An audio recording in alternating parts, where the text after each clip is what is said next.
Geordies, welcome back to another episode. Hope everyone's well, but isn't it nice to see the young Geordie boys delivering for their countries? We had William Osula coming on and changing the game for Denmark under 21s, and we had Tino Livramento putting in a man of the match performance for England under 21. So we're going to be speaking about these two players, but I'm also going to address Jacob Ramsey, whether he would be a good fit for Newcastle United or not so good. The first performance I want to talk about is William Osula. Before we do so, let's listen to what he has to say.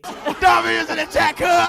You heard the fella. W's in the chat. Make sure you hit that like button, hit that subscribe button, leave a comment in the below as well, because I love hearing from you guys. But William Osula came on for Denmark and completely turned the game on its head. He came on the 71st minute. It was 1-1 at the time. Ukraine then scored to make it 2-1 to Ukraine. Then William Osula must have thought, I'm having none of this. I'm going to grab this game by the scruff of its neck and I'm going to win this game for us. And he did exactly that, providing an assist to make it 2-2 on the 81st minute. Then he scores a winner on the 87th minute to make it 3-2, grab all 3 points for Denmark. And what a win, what a performance, what a match winner. And what an impact he made off the bench. He replaced Conrad Harder, who is a striker that is next in line to replace Victor Gyökeres at Sporting. And he was getting no joy. He was getting no success. If you watch that game, Ukraine were pretty comfortable up until Osula came on. I want to give Clement Bishop his praise as well, because he was fantastic when he came on. Him and Osula had a great chemistry, and they were the guys that changed the game. So I want to talk about Osula and talk about what I like about him, where I think Eddie Howe wants to play him, and where I think Eddie Howe can get the best out of him. So let's start by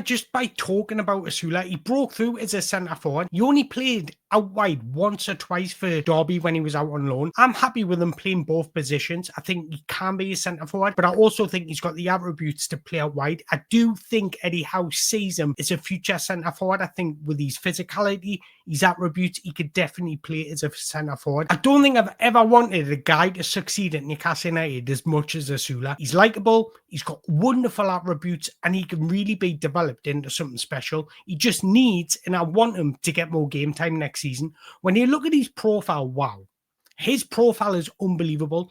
Tall, he stands at 6'3", maybe even 6'4". He's strong, he's quick, he's powerful. It's all the elements you look for in a young player when you are scouting. He's got blistering pace, he's direct. That combination will always remain. He'll always be fearless, he'll always be direct, and he'll always have pace up until he's about 30 years old. So he strikes fear into the opponents, and those combined excites fans. He excels in one-on-one situations. He's direct. He's got an elite change of direction and acceleration. He's a big transitional threat, and that is exactly what Newcastle United look for. What I really like about Osula, he's got this attribute that is very, very rare in a young footballer. Kylian Mbappe had something the same, and I'm not comparing the two, but profile and physicality-wise, they are very similar. Kylian Mbappe is a lot more developed and he's one of the world's best players. I'm not saying Osula is going to be a world's best player, but what he does have is this ability to push and run. Not many players have this attribute where they don't need technical ability. They don't need to be a technician to beat his man. He simply just pushes the ball beyond them and just accelerates away with power. Not many players have that type of ability. And if I'm Eddie Howe looking at this, this is where I would want him to do. I would want him to make this his speciality to beat opponents. But he's also very good when he has less space as well, because he can change direction quickly. So in the box where you are pinning up your man and trying to tempt them into a one-on-one situation, he's got this ability just to move the ball out of his feet and have a striker go. Not many players have that ability, and Osula has. So what I'm trying to say is he's got pretty much the perfect profile to be blended and developed into something special. If I'm Eddie Howe, I'm working on his game to hang on the last man, create one-on-one situations, because that's where you'll truly create fear in the opponents. And I would get them to learn the game, not the system. And the reason I say that is because in academies now, which is incredibly frustrating, teams want them to learn the system. Once you learn the system, that doesn't make you as versatile, doesn't make you as streetwise during a game of football. Now, Osula is the type of player that wants to express himself. If you get him learning the game, that's going to make him a wonderful asset, because he can play on the left, he can play as a centre forward, he's got the attributes to do both. Now, I want to give a little bit praise to Eddie Howe, because what I really like about Eddie Howe, he has his philosophy, he has his tactical instructions, but he also allows the players to express themselves and find solutions depending on how the game's developing. William Osula is a type of player that needs to express himself. To really excel, he needs to be tactically astute, and this is the thing I'd be working on, because he's got the technical ability, he's got the profile, just make him more streetwise during the game. So an example, if he's getting no joy going on the outside, can he be more alert at exploiting the inside channels, watching how the inside channels open up and really timing his runs to really get him behind? Because once he gets on his bike, he's going to really leave defenders for dead. But what I would be working on mainly during training sessions is improving his speed of thoughts with movements. Example, if there's a space for a midfielder to receive the ball on the half turn between the lines, he needs to understand when spotting opportunities to run in behind before his opponent. Do you know who's gotten really, really better at this? Anthony Gordon. He spots opportunities before the defender can react, and that's why we're so big and clever and quick in transitions. Now, if Osula gets this ability, that ability just to understand when to move, because for example, if Tonali's receiving the ball in the midfield, and if he's got time and space to turn on the ball, get his head up, Osula should already be on his bike, because defenders are not very reactionary. And that's where Newcastle get a lot of their success from, because we want to be direct, we want to be quick on the break. So having quick players with a quick speed of thought is just going to make it devastating. So what I'm trying to say, guys, he's got the profile, he's got the technical ability, which is improving. Now he needs to work on his game understanding, timing and speed of his runs, box movement and instincts, which he would get off Alexander Isak, and his decision making in the final third. If he can improve on those weaknesses, we've got a real player in our hands. I really enjoy watching Osula. So before we move on to the next guy, drop your thoughts on Osula in the below. I want to hear from you guys. Are you excited about his development? Do you think Eddie Howe's going to give much of an opportunity next season? Let me know your thoughts in the below. But I want to move on to Tino Livramento, because I've got nothing but praise for this guy. Even if this guy gets caught out of position once or twice throughout the season, I don't mind, because he offers us so much. He had a man of the match performance for England under 21s yesterday, despite playing at left back. Do you know how good that is? Do you know how talented this England squad is? Harvey Elliott, Elliot Anderson, Omari Hutchinson, James McAtee, Archie Gray, like these are all very exceptional footballers with a lot of experience. So for Tino to shine above all them is exceptional, and his game was exceptional. He provided an assist, he had 1 clearance, 1 interception, he won 4 out of 5 ground duels, 2 key passes, 1 cross, and 3 out of 3 successful dribbles. Now he did what every fullback should do when they were advancing forward: beats his man, gets to the byline, looks for a cutback, hits it low and hard, because when you hit it low and hard, anything can happen. You can get deflection. It also gives your striker the better opportunity of getting in front of his man and having a more simplistic finish.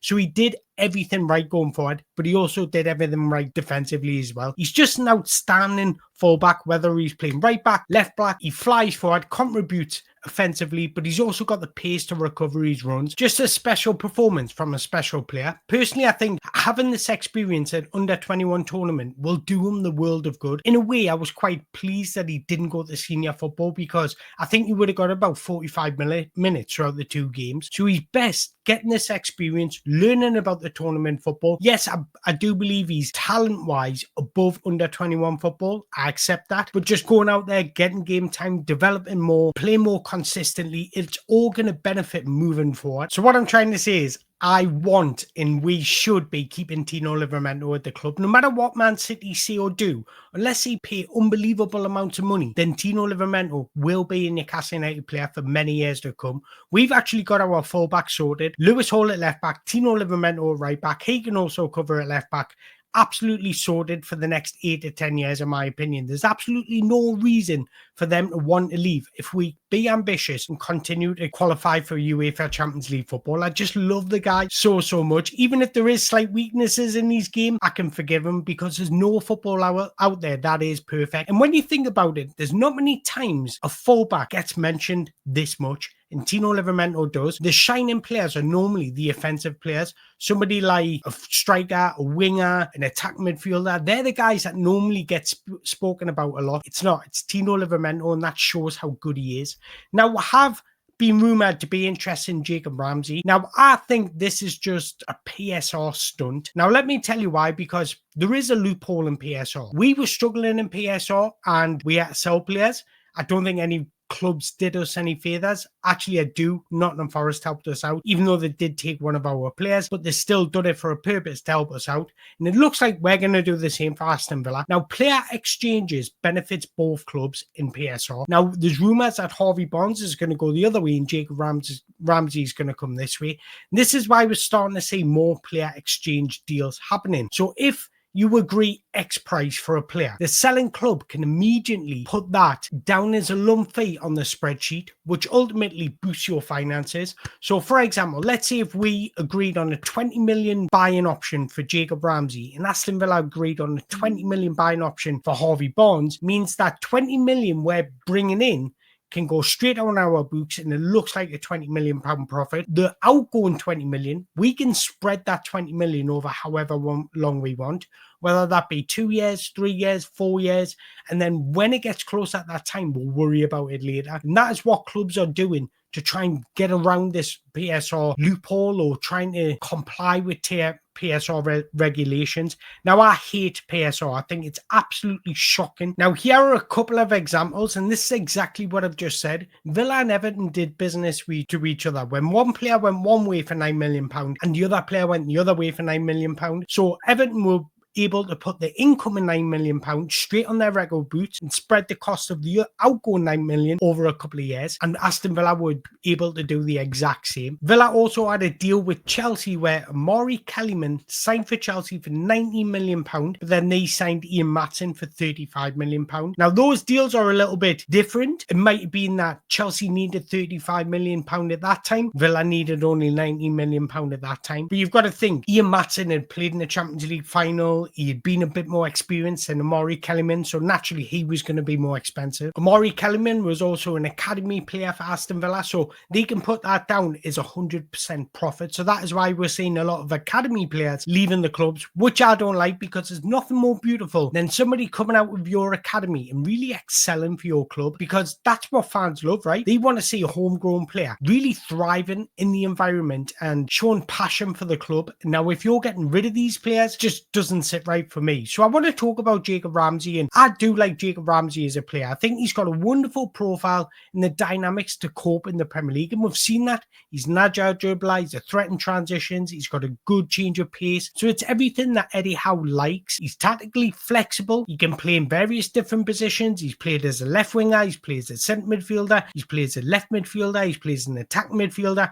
So he offers that tactical flexibility. Now, Jacob Ramsey came through the system as an attack midfielder by trade, but what Unai Emery does brilliantly, and Eddie Howe does this as well, is plays to the player's strengths. So Emery allows Jacob Ramsey to play close to the opposition goal, where he can cause so much problem with his movement and his ability on the ball. He plays on instincts. He's always looking to cause chaos in the opposition's defence. He is a strong, willing ball carrier. He progresses his team into advanced thirds. And then speaking of thirds, he's comfortable receiving in the middle third, but also the final third. His final ball could do with a bit of improvement, but he's a real big asset when you use him correctly. I like Jacob Ramsey. I think he's a wonderful technician. He gets into good positions and he's really underrated to what he brings to this Aston Villa team. But do I think it's the right move for Newcastle United and the best move for us moving forward? I'm sorry to say, but I really don't think it is, because personally I think Jacob Ramsey is quite similar to Joe Willock. Now, Joe Willock gives us problems when he comes in to replace Joe Linton. The problem we have with Joe Willock is when you replace one of our midfield three,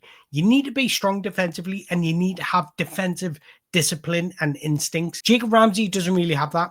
Joe Willock doesn't really have that. They'll get involved, they'll press well, they'll work hard off the ball, but they haven't got those natural defensive instincts, and you need that to play for Newcastle United in the midfield.